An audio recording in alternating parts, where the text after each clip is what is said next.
Hey toy fans, Aaron here. Today taking a look at Darth Vader from the Vintage Collection line.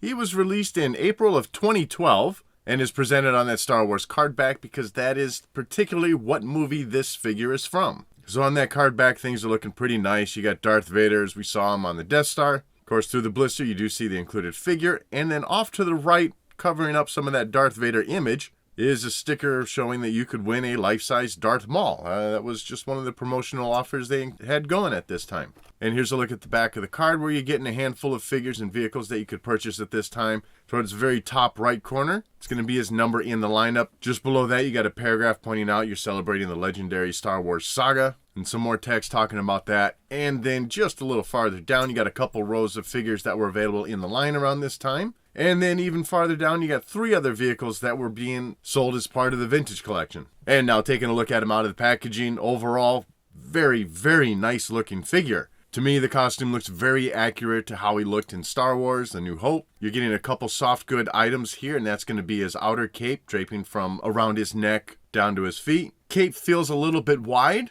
A little too much material, but overall it does sit nicely on the figure. One little bit of a downside, more of a nuisance really, is just you're going to have to keep positioning this cape as you turn the figure's head. It kind of wants to swivel around, so you got to swing it back. And the same goes for that soft goods material used for the inner robe, but only for the lower half of the figure. As you twist things around, that tends to want to shift on you, so you kind of got to just twist it back the way you want for display purposes. Like I said, more of a nuisance, but nothing you can't overcome. Going in for a closer look at the head sculpt, or the helmet I should say, and overall, as I said, I mean, it's Darth Vader. It certainly looks like him. I love the slight reddish tint they have going on for the lenses on the helmet. And they need a few silver dots of paint right there in the front of the face mask. Otherwise, though, as you can tell, I mean, the rest of it's done. Nice black coloring. I will say that the right side of his helmet, screen left as you look at it, on the little flared part towards the bottom is a little bit squished into his face. Maybe that's from it being in the bubble or something. Hopefully not everyone out there is like that, but I feel pretty confident that's just kind of a one-off situation. As for the upper half of the figure, things are looking pretty good. Great detailing in the sculpt, showing off the inner part of his costume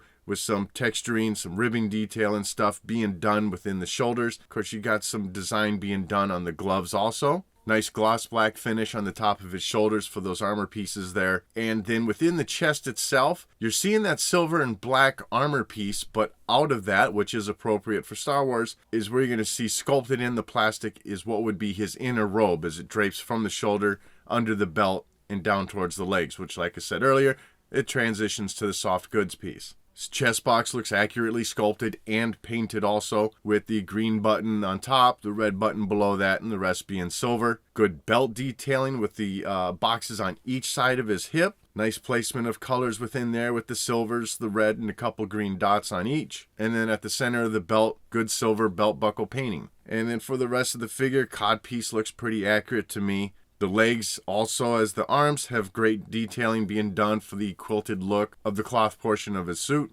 And sculpting for the boots also looks very nice. You have a nice high gloss finish for the outer armor covering his shins. And I really should have flipped the cloth up, but you would otherwise see the straps of that armor being held into place as it runs around the backside of his leg. As for articulation, you're only getting swiveling at the head. Shoulders do rotate all the way around and also raise up almost straight in the air. Great range of motion at the elbow along with your swiveling. And then the wrists only swivel. Get your swiveling at the waist. Hinge and swivel at the hip joint. Same range of motion at the knee. And then your ankles do go forward and back and also rotate. As for accessories, well, Darth Vader just wouldn't be complete without his lightsaber. And things are looking pretty good here. Looks just like Darth Vader's lightsaber. We'll say I feel like the coloring of the blade leans a little more into the pink than that nice bright red.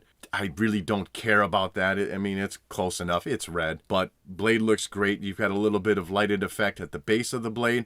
And then into the hilt, as I mentioned, it certainly looks like Darth Vader's. Painting details looking pretty good, staying where it needs to be with some nice black lines where it needs to be at the base, at the top, and then also in the middle section of the hilt. And then otherwise with that silver, you're getting pretty good coverage.